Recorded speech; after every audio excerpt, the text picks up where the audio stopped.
Welcome, and we're joined today by the junior senator from Texas, Ted Cruz. Senator, thank you for being with us. Al, it's great to join you. Big fight in the Senate this week over the rules change. Republicans are furious at what Harry Reid did, but the atmosphere was pretty bad anyway. This isn't really going to change anything, is it? Well, it's unfortunate. It's yet another abuse of power by the Democrats, and frankly, it's continuing the same pattern we've seen with Obamacare. It is a pattern of smoke and mirrors. Will it complicate passing budgets or debt ceilings or anything? Of course it is. I mean, it will poison the atmosphere of the Senate. But it's also an illustration of the Democrats breaking their word. Just like President Obama said, if you like your plan, you can keep it. Right. And he said it over and over again. We now know that at the time he said that, he knew it was false. Harry Reid has said over and over again this year that he was not going to break the Senate rules to change them, and he just broke his word. Let's talk about Obamacare. You were denounced, including by some members of your own party, for insisting that repeal of the Affordable Health Care Act had to be part of the continuing resolution. Since then, and of course Republicans capitulated, since then the rollout has been a disaster. There have been other problems. In light of this different environment, do you think when the CR comes up again in January, are you going to insist that repeal of Obamacare be a condition to pass? Well, I think there'll be plenty of time to worry about the specific tactical steps. What I think is critical is that we keep focus on Obamacare and on fixing the disaster. Do you want to tweak it or change it in January? I think what we need to do is repeal it in its entirety. So you think you have a better shot at doing something in January than you did in October? I think every day that people see how Obamacare isn't working, how it's killing jobs, how it's forcing people into part-time work, how it's causing premiums to skyrocket, and how it's caused already over 5 million people to lose their health insurance. Every day people see that, I think the sentiment for just starting over, for saying as a pragmatic matter, this thing isn't working, let's start over, I think that sentiment grows. We talked about the budget resolution. The debt ceiling is coming up in February. That also passed last month with no conditions. You have said that's the best leverage, that's a quote, that the Congress has to really rein in the president. The debt ceiling in February, what conditions would you like to see placed on that? Well, we've seen historically, the last 55 times the debt ceiling has been raised, half of them, Congress has put significant spending restraints on the executive. And the sad thing is when President Obama became president, we had roughly $10 trillion in national debt. We now have over $17 trillion. It's bigger than the size of our entire economy. And all across the country, people understand what we're doing isn't working. Will you stick conditions on the debt ceiling this time, do you believe? I certainly hope that Congress uses the debt ceiling to insist upon real reforms. If you repeal Obamacare, the Affordable Health Care Act, you also would repeal a provision that would give the rights of millions of people with pre-existing conditions to get insurance coverage. So if you repeal it, would you replace that provision, and how, or would you just go back to the status quo? Well, I think there are lots of positive reforms we can do to improve health care. What would you do? Well, you can look at what a lot of the states have done, which is high-risk pools, which expand coverage. But I think the most important reform we can do after we repeal Obamacare, or even in conjunction with repealing Obamacare, is allowing people to purchase insurance across state lines. Because if you want to expand coverage, what you want to do is you want more choices, and you want to have lower costs. Will that affect many of those people with pre-existing conditions? I mean, don't you need some kind of special protection for them? Well, and many states had high-risk pools that actually Obamacare is causing to be shut down. Well, but I mean, Obamacare may be doing it, but I'm just talking about the people with pre-existing conditions. What do you do for them? I think there are plenty of legal provisions you can do. I'll tell you, one of the key ways to address pre-existing conditions is with portability. Right now, if you or I lose our jobs, we don't lose our life insurance, our car insurance, our house insurance. There's no reason we should lose our health insurance, and it's the worst one. These are some people who don't have insurance. But my point is, that's where much of the problem with pre-existing conditions comes from, is when someone has coverage, has a job, they lose their job, and then they can't get new health insurance because they have a pre-existing conditions.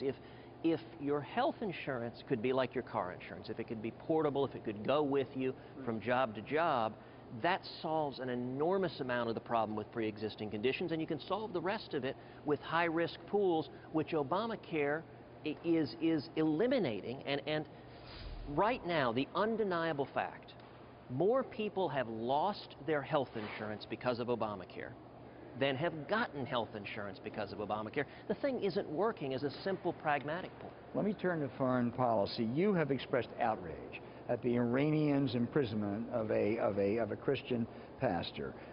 Do you think the president has done enough to protest this? And should we consider cutting off all talks with the Iranians until this is resolved? Well, the case you bring up is really heartbreaking. It's Pastor Saeed Abedini, who is an American. He was born in Iran. His wife and 2 small children are in Idaho. And a little over a year ago, he was in Iran building an orphanage there. And he was imprisoned and sentenced to 8 years in prison simply for sharing his Christian faith. So what should we do?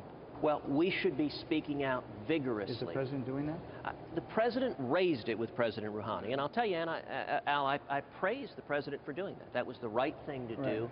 But we should continue to be, the idea that we're negotiating right now with Iran to lift sanctions in exchange for a deal that wouldn't require them... Should we not do that until that pastor's released or even talk? I've introduced a resolution in the Senate that said a precondition for any discussion is that they release prisoners of conscience, including Pastor Abedini. And I think this administration is making a mistake negotiating with Iran when they're not even offering to dismantle a centrifuge. If that's wrong, if that's a bad agreement, interim or not, should the United States seriously consider a military strike against the Iranian nuclear facilities?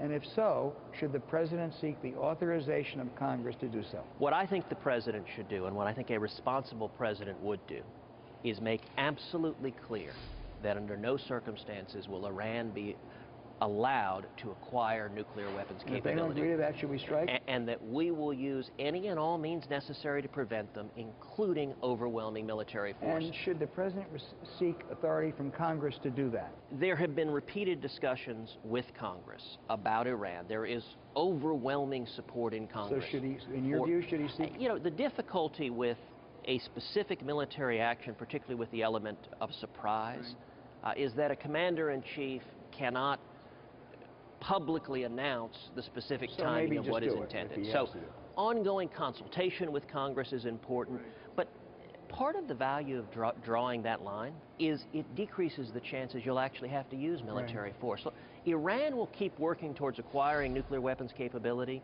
unless they believe the consequences of doing so are more significant. And right now, I think this administration's weakness on this policy is having the effect of encouraging Iran to move faster towards acquiring nukes. And if it acquired nukes, I think the chances are unacceptable they would use those nuclear weapons against Americans or against our allies like Israel. Just a political question or two before we go, Senator. Governor Scott Walker of Wisconsin says Ted Cruz is a good guy. He likes you, likes a lot of what you do, but he says well, please don't hold that against him. You should not be considered as a 2016 presidential candidate because you're a Washington person.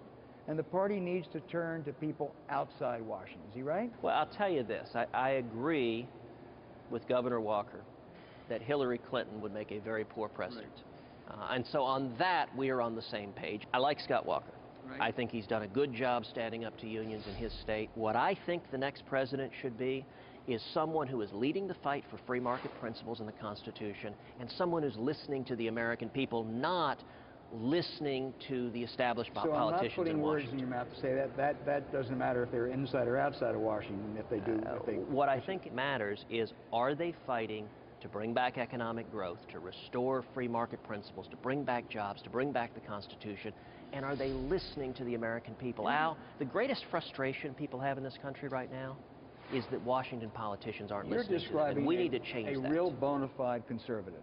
Is Chris Christie a bona fide conservative? Well, there'll be plenty of time. But what do you think? There'll be plenty of time for the voters to figure it out. You've looked at it, you've read a lot of it, you've seen it. Tell me what your gut feel is right now. Look, Al, I know you want me to criticize other Republicans. No, I don't. You can praise him. But I'm not going to do that. I like Chris Christie. I'm glad he was reelected. I think his blunt, brash style is refreshing.